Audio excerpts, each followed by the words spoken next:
Kaki saya sakit, kata dokter, saya pengapuran, udah pernah diterapi. Yang sampai sekarang malah lebih sakit. Solusinya apa? Kalau bapak ibu yang bertanya orangnya gemuk, maaf, turunkan berat badan. Kalau gemuk ya. Yang pertama, yang kedua, pengapuran tubuh sekalian terjadi gara-gara apa? Gara-gara tubuh kita terlalu asam. Osteoporosis itu asam. Asamnya kenapa? Tahu nggak karena asamnya kenapa? Asam yang paling berat pada tubuh kita adalah asam yang berasal dari pikiran. Orang yang pikiran asam itu kayak apa? Dikit-dikit ngeluh, dikit-dikit baper, dikit-dikit ngabuk, itu orang asam. Gak ada syukur-syukurnya gitu dengan hidup. Ya, hari-harinya isinya apa? Mengeluh lagi itu orang asam. Karena kita nggak percaya ada ya? Emang iya, coba aja. Mau tadi pagi ada seorang ibu nelpon saya, ada teman saya telepon, dia nelpon menceritakan tentang penyakitnya. Dia bilang, dok, saya bapaknya telepon, suami dulu yang telepon, kemudian dia bilang pengen konsul. Sebelumnya saya tanya, mau nelpon buat apa? Kalau buat jadwal, tidak. Kalau mau nelpon buat konsul, saya kasih. Kemudian sudah orang kenal lama gitu. Terus dia ceritakan penyakit. Penyakitnya apa coba? Gangguan pencernaan, GERD gitu kan, kayak orang dispepsia gitu, sudah sampai 2 tahun, segala macam, dan subhanallah. Singkat ceritanya, saya sarankan ibu sudah endoskopi belum? Sudah, dia bilang. Hasilnya kata dokter nggak apa-apa, ya nggak terlalu signifikan lah, dia bilang gitu. Terus apa kata saya coba? Bu, kalau sudah fisik ibu baik-baik saja, tapi ibu mengalami penyakit-penyakit seperti ini, kemungkinan masalahnya bukan di fisik, tapi di otak sama di hati ibu. Tiba-tiba dia diem, dan akhirnya dia mulai merasa nggak nyaman dengan kata-kata saya tadi. Maksudnya apa? Ya saya sih belak-belakan aja, belak-belakan saya bilang ya kalau dari fisiknya, kalau dalam medis namanya psikosomatik, seperti medis. Tapi bahasa saya itu, ini orang penyakit muncul gara-gara apa? Gara-gara terlalu banyak pikiran, terlalu stres, kolbu tidak terjaga, dan kalau perempuan terlalu membatin. Membatin tau? Semua dibatinin, tapi nggak diungkapin. Penyakit loh itu. Jadi kalau Anda nggak suka dengan suami Anda, misalkan pakai baju hitam, kasih tahu. Jangan batin. Sebab kalau suami Anda pakai itu terus menerus, Anda nggak terima, Anda akan sakit. Iya. Karena semua penyakit fisik asal muasalnya dari penyakit hati, perasaan, pikiran. Ya loh. Mau Anda pakai konsep pengobatan timur Cina sama semua. Islam juga sama. Kalau Nabi bilang bahwa penyakit itu bermula dari kolbu. Kolbu itu isinya apa? Rasa, perasaan. Kalau bahasa kita hormon. Kalau hormonnya sudah bermasalah, masalah semua. Makanya kalau sekarang kita lihat kenapa banyak orang sekarang tergesa-gesa, hobinya itu apa ya? Bawaannya itu pengen marah terus, karena yang dilihat pagi-pagi berita korupsi, yang dilihat pagi-pagi berita. Jadi panca inderanya tidak digunakan untuk melihat sesuatu yang baik. Percaya tidak percaya, ya. Kalau ada orang pagi-pagi Anda buka TV lalu berita pembunuhan, perampokan, pencurian, korupsi, sampai sore hormon Anda tidak akan bagus. Tidak bagus. Makanya pagi-pagi itu isilah dulu dengan yang baik-baik. Baca Quran, zikir, sedekah, makan yang baik. TV kalau tidak pernah Anda tonton, nggak perlu Anda tonton, tenang aja. Tanpa Anda nonton TV, Indonesia tidak akan banyak perubahan juga gitu. Hebohnya, kalau nggak nonton TV gimana gitu? Hebohnya kayak Anda pejabat aja gitu. Gak usah banyak orang sihnya gitu-gitu aja kan. Bupati ini, wali kota ini, pejabat ini, semuanya urusannya macam-macam, banyak yang negatif gitu kan. Ngapain? Kalau nggak penting, urus diri masing-masing aja. Kalau diminta bantuan, bantu. Gitu. Nah, singkat ceritanya begitu. Akhirnya saya bilang sama beliau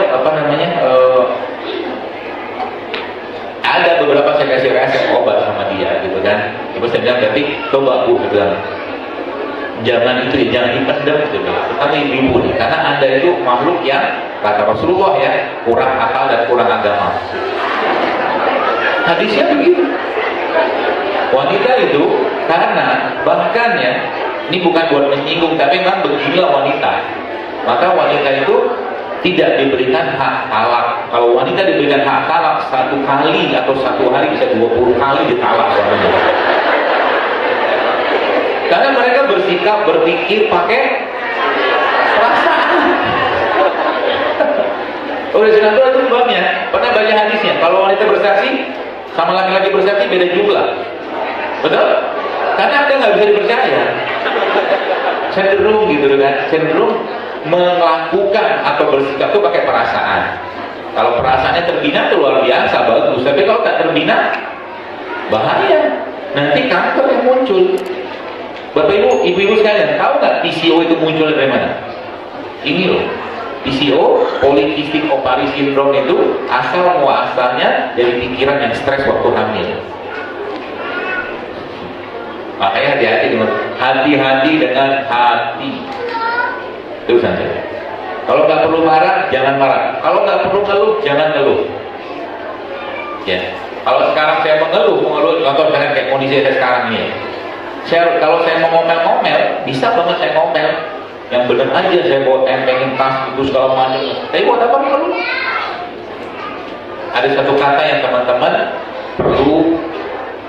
Ini nggak kebaca juga semua ya. Ya, tapi yang saya akan kasih tips supaya pulangnya ini Anda bisa menjaga hati. Ada seorang raja, oke? Raja ini atau khalifah ini suatu hari dia pergi berburu, ya, pergi berburu, akhirnya berburu sama salah satu ulamanya dia. Kemudian berburu itu tiba-tiba tak lama kemudian sang khalifah tadi qadarullah-nya akhirnya jari jempolnya itu putus, gitu kan? Terus ulamanya bilang, kata ulama itu khairan insyaallah, gitu. Khairan itu maksudnya bahasa Arab tadi pasti baik. Assalamualaikum warahmatullahi wabarakatuh. Mau nanya, kenapa baru sekarang datang ke Dumai?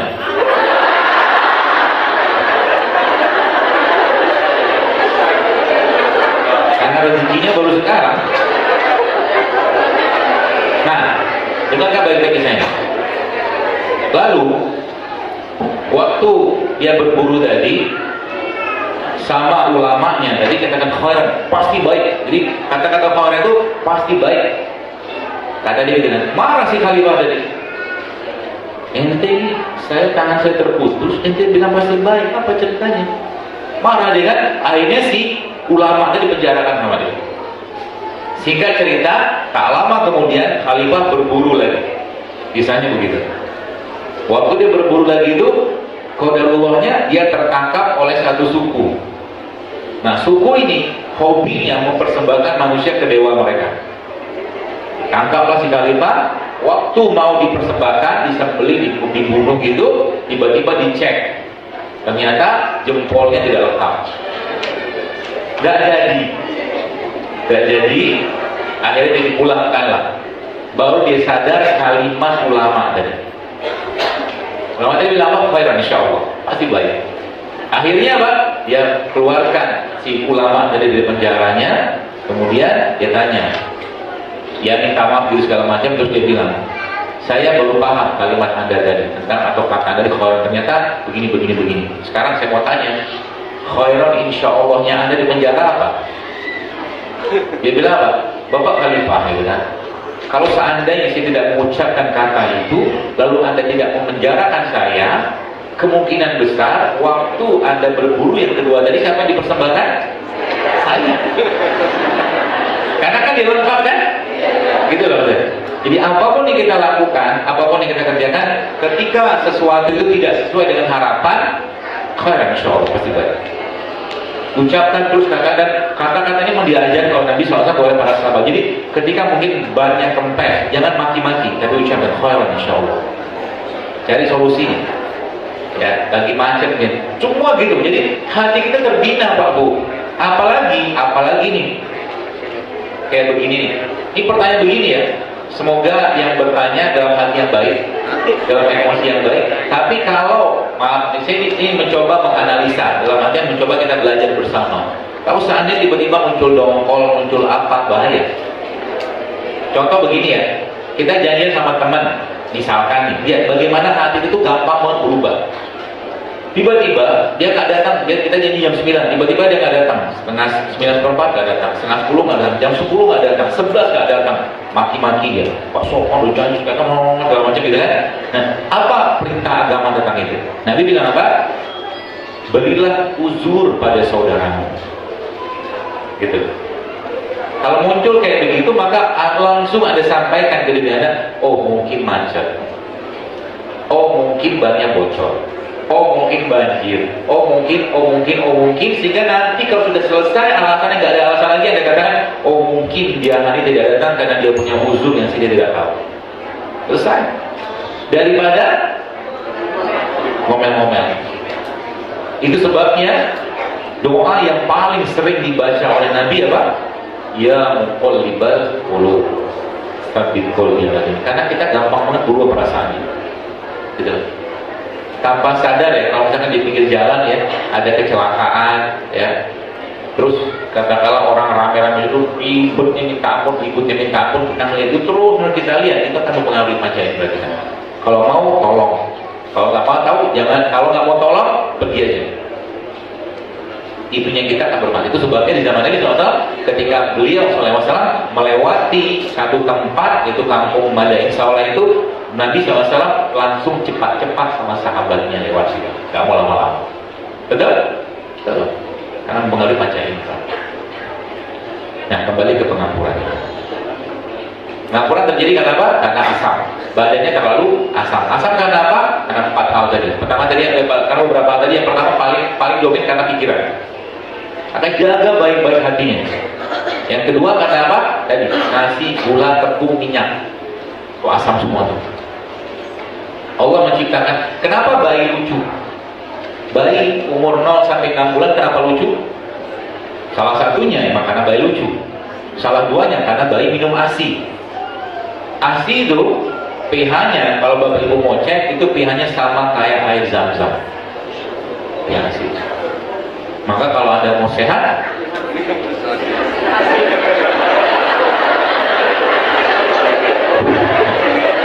bukan minum ASI, nggak cocok buat dia. Kalau mau sehat, maka minumlah air yang, atau makanlah atau minumlah sesuatu yang pH-nya sama dengan ASI atau sama dengan air zam-zam. Kita minum zam-zam nggak mungkin bisa minum tiap hari, kan artinya luar biasa. Allah menciptakan mereka ini. Mereka ini kan pH-nya basa, alkali. Itu sebabnya kalau Bapak Ibu baca penelitiannya, maka gennya kita itu berada pada pH 9, ikatan gen. 9 itu basah banget, alkali banget. Itu sebabnya Pak, untuk mempertahankan basah tadi Allah menciptakan. Begitu. Dan tidak banyak buah-buahan yang asam. Durian itu asam, tapi jarang kita makan durian. Yang Allah diciptakan apa? Pisang, jahe, tomat, lebih dominan Allah ciptakan, lebih banyak. Maka pakai itu. Ya. Jadi kalau udah pengampuran, solusinya apa? Banyak. Salah satu obat buat pengampuran itu adalah menggunakan resep ini. Mau dicatat? Bapak Ibu tahu ikan toman nggak? Ikan toman itu dia satu adik-beradik sama ikan gabus. Resep ini berlaku untuk orang-orang yang osteoporosis, orang-orang yang dengkulnya praktek begitu, tulangnya bermasalah, sendinya bermasalah.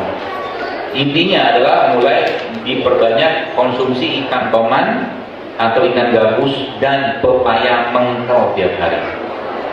Pepaya mengkel. Ada hubungan nggak? Ada. Saya nggak usah cerita deh. Pokoknya ada hubungan. Lalu 1 ekor ikan yang ukuran sedang itu, sisik dan kulitnya Bapak Ibu kupas, pisahkan. Ya. Jadi dagingnya itu dipisahkan dari sisik dan kulit. Lalu sisik ikan dari itu direbus sampai mendidih. tambah bawang merah, tambah sedikit garam. Bawang merah, bawang putih, sedikit garam. Daging ikannya Bapak Ibu olah jadi masakan seperti pindang, kukus, pepes, namun jangan gulai, jangan goreng, jangan bakar. Oke. Air rebusan tadi, ya. Air rebusannya harus sekalian 500 cc bersama kulit ikan dan semua sisi-sisinya, kulit dan sisinya yang udah masak tadi di blender sama pepaya mengkel. Semuanya dimakan kayak bubur dan sebagainya, jangan disaring, dimakan sekali sehari. Fungsinya apa? Bisa untuk orang-orang yang habis operasi seperti itu. Karena ikan tongman itu adalah salah satu ikan yang sangat tinggi kolagen dan albuminnya, di samping ikan gabus. Jadi kalau kita hari-hari bisa mengkonsumsi itu, maka kita akan terasup dengan albumin yang sangat baik dari ikan tongman. Bagusnya mana sama ikan gabus? Bagusan tongman. Kalau ketemu tongman, makan tongman. Ya, kalau nggak ada tongman, gabus. Ya.